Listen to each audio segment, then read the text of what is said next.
What's up, gaming world? We are back, continuing our coverage of E3 2018 here at Short Pause. I'm Ben. Joining me, Brent and Frankie. Got the usual suspects here.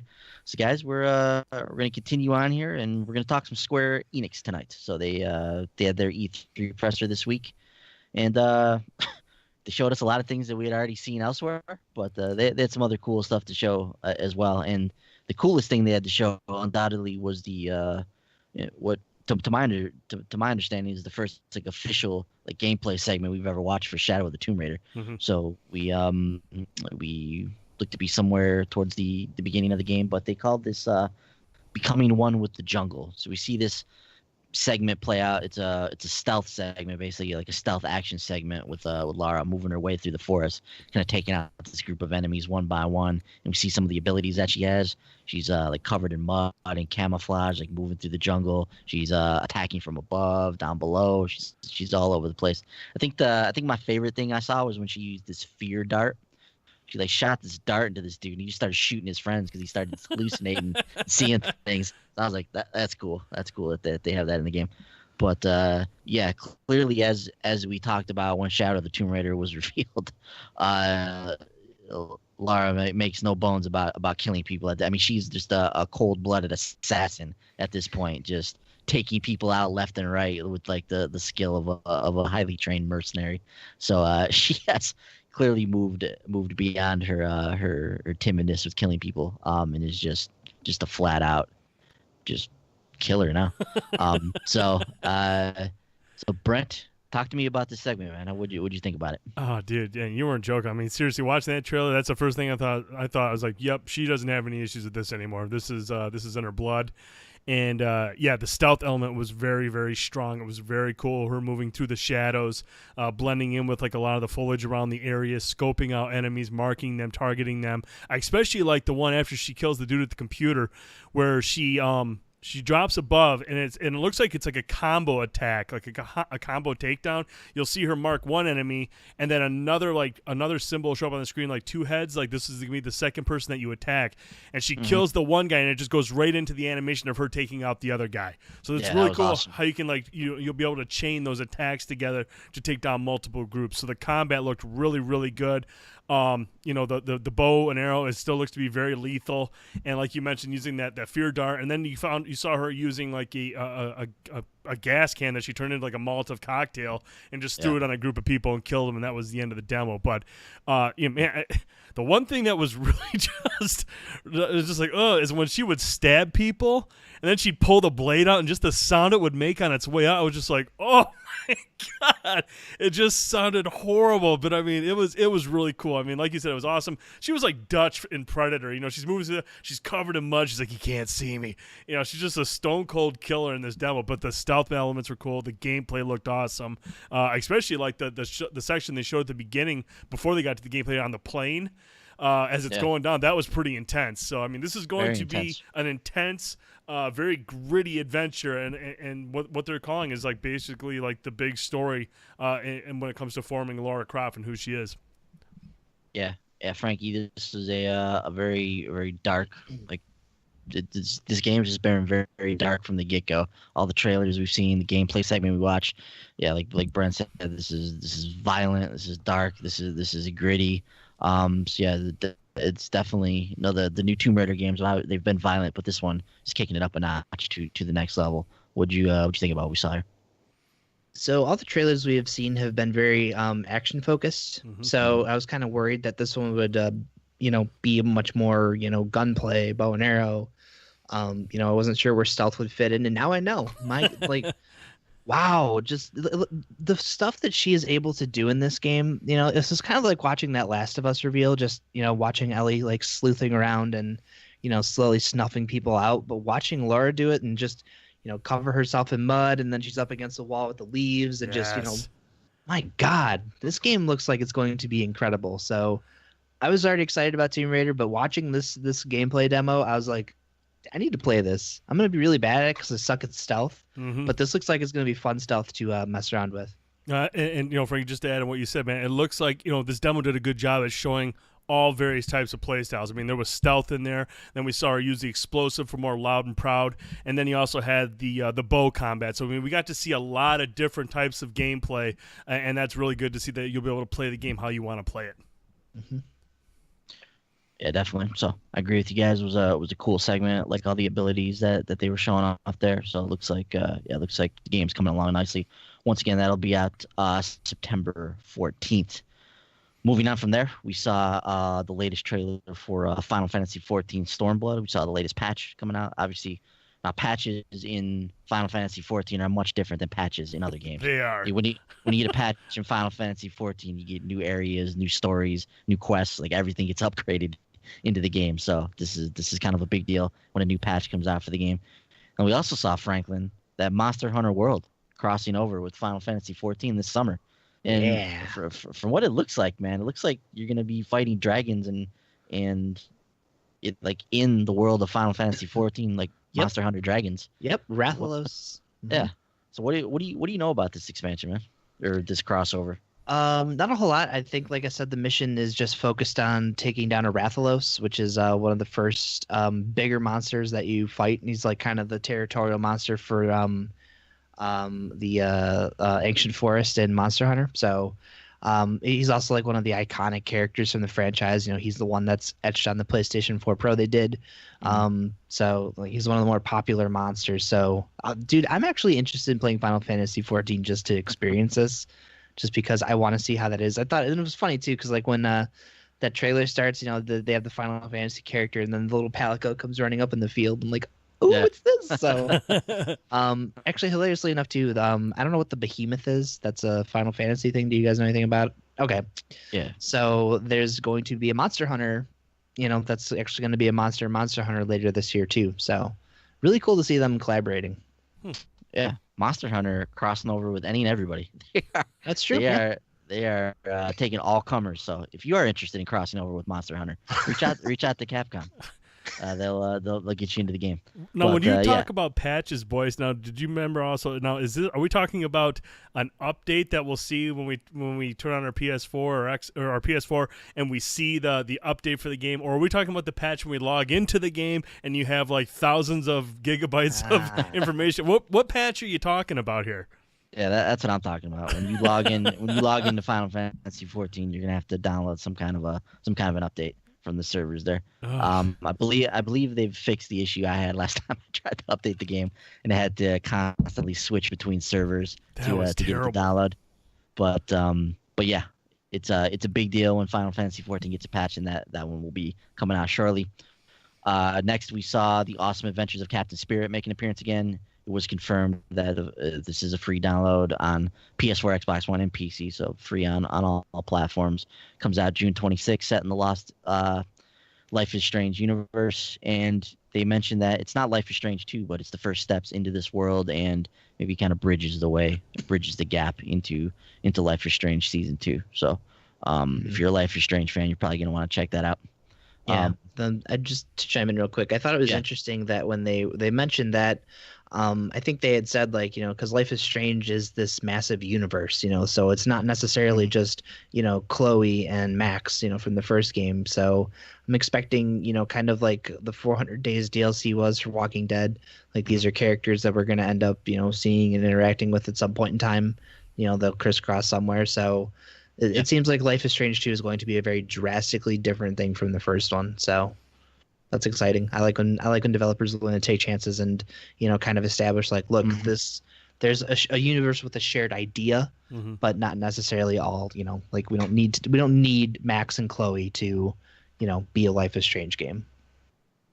Definitely. Yeah. So clearly they're committed to that universe. Clearly they're committed to telling more stories in that universe, and it's only a matter of time before we see something on Life is Strange 2, because clearly not just a video game factory at this point. They're just cranking out titles left and right. So Life is Strange Season 2 can't be too far behind. Like Arc System Works. Like Arc System Works, who apparently has 75 development studios. They're just making fighting game after fighting game.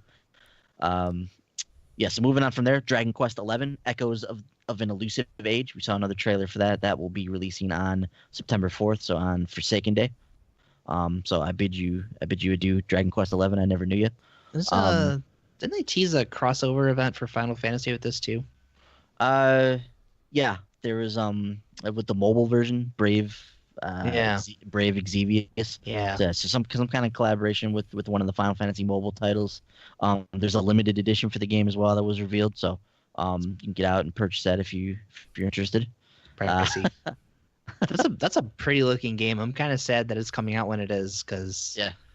I ain't picking it up that day, but the game looks like it's gonna be a lot of fun.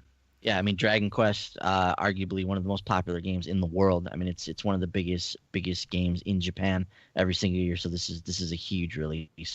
It's more of a niche title here in the States, but it's big worldwide. So September 4th to get your hands on that. Then we saw one of the most interesting parts of the show with the reveal of Babylon's Fall. This is Platinum's new game. It's coming to PS4 and Steam in 2019. And Frankie, I'm not sure how much we can glean from the trailer, but we see like this timeline, this history of very interesting events. It sounds very magical, very very fantasy. At the end of the trailer, we see some like armored up knights like battling each other momentarily, and then we cut to the shot of like 4 people staring at this, I don't know, like this large castle or something. And then we see the reveal of the name. We see the reveal of the developer, and we see the date of 2019. Obviously, whenever Platinum makes a new game, like you have to at least pay attention to it. It's kind of a big deal. So, what'd you take away from the reveal of Babylon's Fall, man? Like, what can we make of this? I don't know, man. From what I'm gathering, there's kind of a lot of the enemies that we saw in Bayonetta were very, I don't know how to describe it, but they feel like something that would exist in this world, just like the design of them. Like Platinum has a very unique take on certain enemies, so I don't know. Like I'm expecting just an over the top action game from them. Yeah. And this looks like it's going to be a pretty cool universe for them to explore. So yeah. But yeah, I'm excited. Anything you put Platinum out there, dude, I'm there day one. So this is going to be no exception. But I'm really curious to hear more about whatever the hell this is. Yeah, Brent, I was getting kind of I don't know, man, almost kind of like a futuristic Dark Souls almost kind of vibe from the trailer in terms of the world and stuff that they were concocting here. Were you able to make heads or tails of anything that we saw there? Man, the only thing I could think about watching that trailer, I mean, you guys touched on some good stuff, like probably the best stuff in that trailer, but the fact that I was watching a trailer for a Platinum game and not see gameplay makes it even more disappointing because it's a Platinum Games joint. Because their gameplay is so good, it's so smooth, it's so like Frank said, over the top, action packed. It's a little bit harder to take a Platinum Games trailer without gameplay than any other franchise or developer. When it comes to like a reveal, to not have any gameplay from a Platinum Games joint is actually more disappointing than most developers. So, but from like you guys were talking about, there's not a whole lot we can glean from it. It looks, like a cool universe. Yeah, I do see how you could get kind of like a futuristic, like Dark Souls type of experience. But just watching it a couple times, I just didn't really know where to go with this one. And like I said, because it's a Platinum Games joint, it's even more disappointing that we didn't see something to kind of give you an indication of what the gameplay is going to be about. Mm-hmm. Yeah, it was more of just a tease than anything else. Just right. Like, look, Platinum is making something, like be on the lookout for this. They have another game that they're working on too that we saw some gameplay from not too long ago. It was more of a fantasy game. What's the name of that game, Frankie? Lost Blue something or another. I don't remember the name of it. It's like a medieval like fantasy action role playing game. Is it a mobile game? No, it's a PS4 game. I'll have to look it up. I don't even know if it's been announced for the West, but Grand Blue Fantasy or something like that. Is that ringing a bell? All right. I mean, I remember something with blue in it. Yeah. I don't remember what it was. Alrighty. So new Platinum joint. We'll definitely keep our eye on that. Once again, 2019 Steam PS4. And then they started to show us some of the stuff that we already knew. So near Automata on the Xbox One on June 26th. Project Octopath Traveler available 7/13. Then we saw another trailer for Just Cause 4. So once again, the release date, December 4th, 2018 on this. We learned a little bit more about the South American setting. So it's set in the fictional town of Solis, which, according to the developers, is the largest world they've ever created for Just Cause. So this is a huge area. The grapple hook returns. It's customizable now, so you can do some cool things with that. They talked about like overhauling the AI, making more intelligent enemies, making the encounters more meaningful. But it just looks like more over the top, like crazy Rico antics. Frankie, did you take anything else away from what we saw from Just Cause 4 here? Is there anything else that we should be excited about? It sounded like they were acknowledging that they've probably touched up the driving mechanics, which is something that's badly needed to be overhauled in those games. Driving in Just Cause sucks unless you're flying a helicopter. So, but no, the new tether looks awesome. I think like at one point they had like a tank, a car, and like all this shit just dangling off of a bridge or something. I was like, Yeah. what? And then like there was another part where you're fighting these guys, and I think there were two tanks, and he tethers the tanks to sandwich the guy. I was like. Okay, yeah, that's awesome. Right. So I'll be curious to see like what all comes with these upgrades you can have for the grapple now. The random storm elements seem really cool. We have the tornado, tornadoes. you have thunderstorms, sandstorms. So a lot of that stuff seems like it's going to be really fun to experiment with. I know when Battlefield started doing that stuff, that was a lot of fun. You have like the giant tidal waves coming in and the sandstorms, and it was hard to see things. So maybe finding ways to use like those storms to your advantage, that's going to be a lot of fun. So don't get me wrong, I think Just Cause is a cool franchise. It's always fun just to blow stuff up just because. So just because. Yeah, exactly. So it's also coming out at a time where I'm I'll grab Smash Brothers, but I don't have anything else to buy at that time, so I'll probably pick it up. And the Steelbook don't look half bad. So. Yeah, I've actually never played a Just Cause game. It's always been a franchise that you like look at. Like it looks like a ton of fun to play, just to play around in this big open world and blow stuff up and jump out of planes and all this kind of stuff. It looks awesome. And from what we've seen in Just Cause 4, like it looks like it's really fun. Brent, what do you think of about this like huge open world and blowing stuff up and throwing people into tornadoes? Like, might this draw your interest at all? I mean, I actually played quite a bit of Just Cause 2, and I can confirm Frankie the driving mechanics, the physics for the vehicles were just really bad and just unwieldy.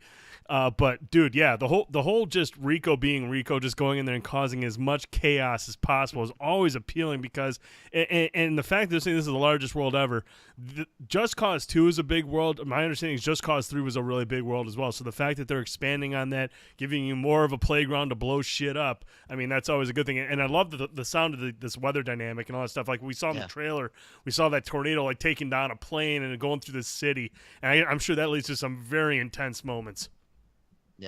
Yeah, I think anything you can do to just enhance the open world, especially in a dynamic setting like that with Just Cause, which is kind of the whole point of the game. Like nobody's playing Just Cause for the story. Like nobody cares what happens with Rico's narrative. This is like Carl Fairburn type of stuff here. And nobody cares what happens to Rico. Like you do want to go in there, you want to see what you can do in that open world. So anything they can do to spice that up with storms and that kind of stuff like that, like that's awesome.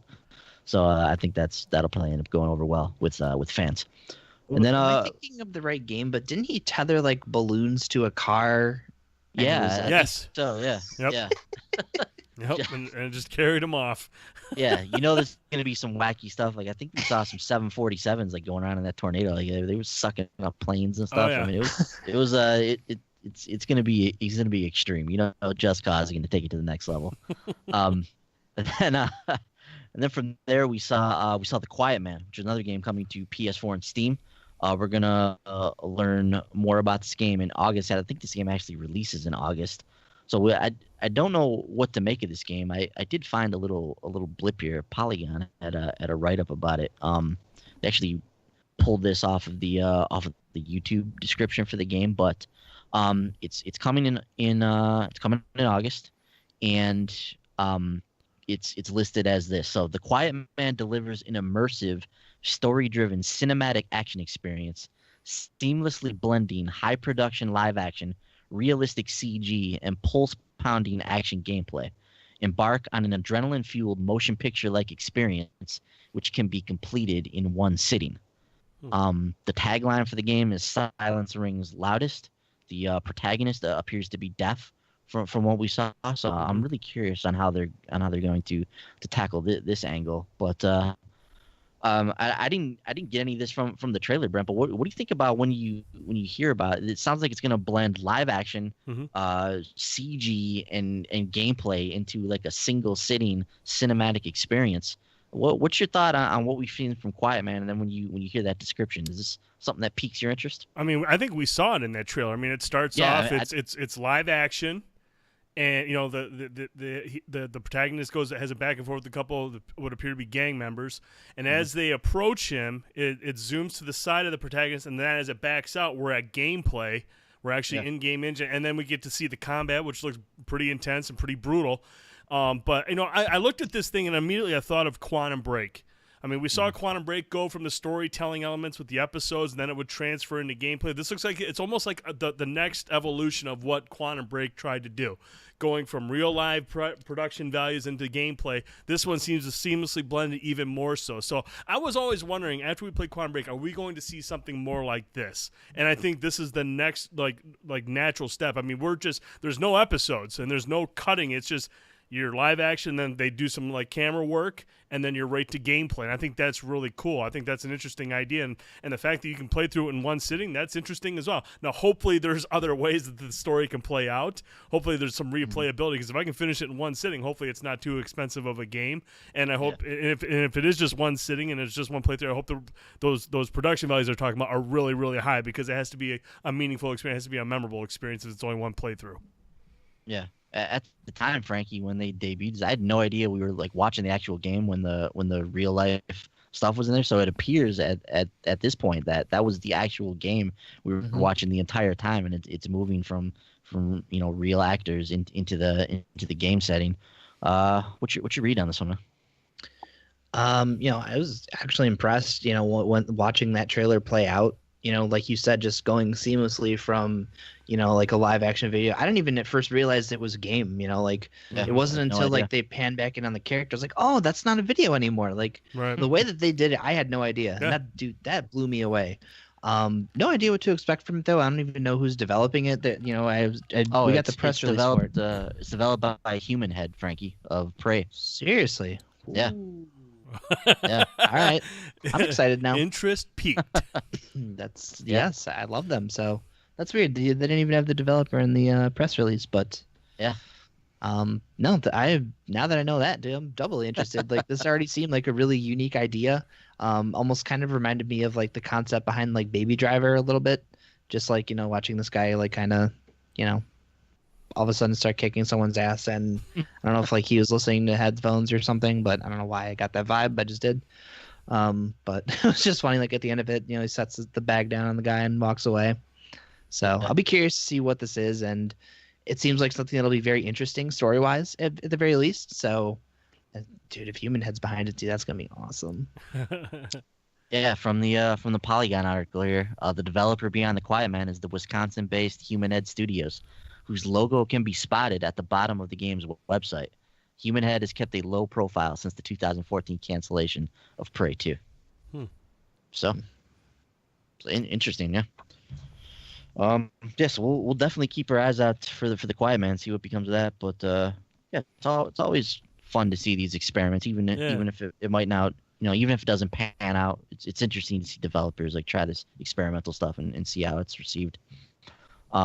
Then from there we saw the Kingdom Hearts 3 Frozen trailer again, which ended the show with that January 29th release date. So the Square conference was short. It was 30 minutes. They had some cool stuff to show in there. It would have been a much stronger conference if they hadn't revealed a lot of this stuff already. Like if we came into this conference and they gave us the Kingdom Hearts 3 release date and they debuted Just Cause 4 in addition to all the other stuff that we talked about, like this would have been a pretty strong show for the 30 minutes that it was on.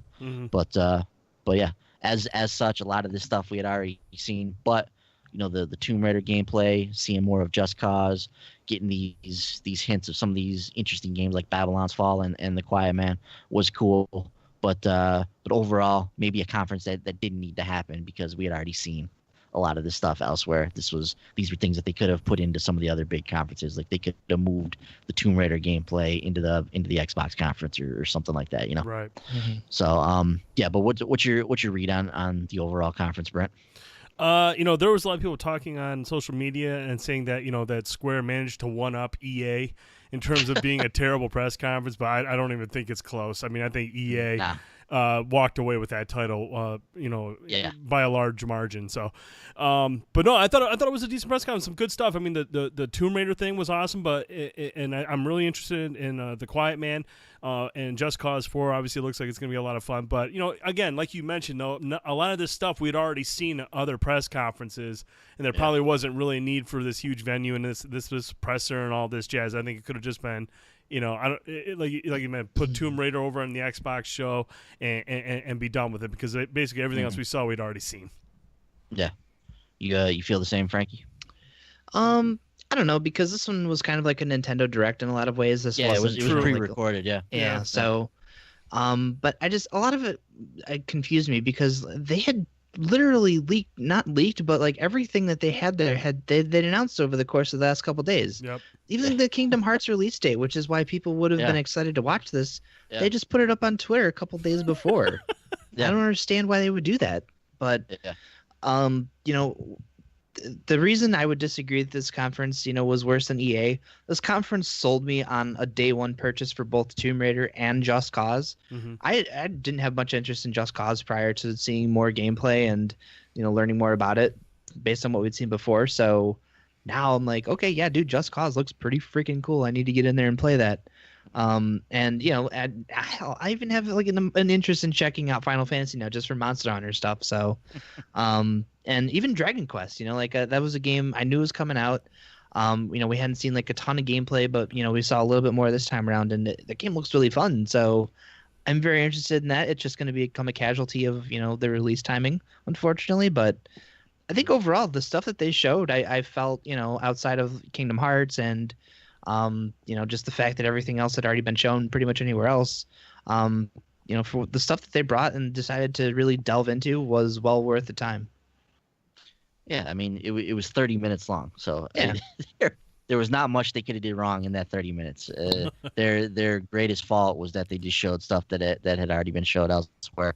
But this was far superior to the disaster that EA put on. So I don't think it's even close. But that is going to do it for us here. So make sure you check out the rest of our E3 2018 coverage. It's all over our page here. So subscribe to the channel, like the videos, leave comments, hit the bell when you subscribe so you get all of our content as we're putting it up throughout the week. But go get our thoughts on everything else that was revealed this week from Microsoft and Sony and Ubisoft and everybody else that has been putting out information this week. So until next time, that's Brent, that's Frankie, I'm Ben. Thanks for watching. We'll see you guys later. See ya. See ya.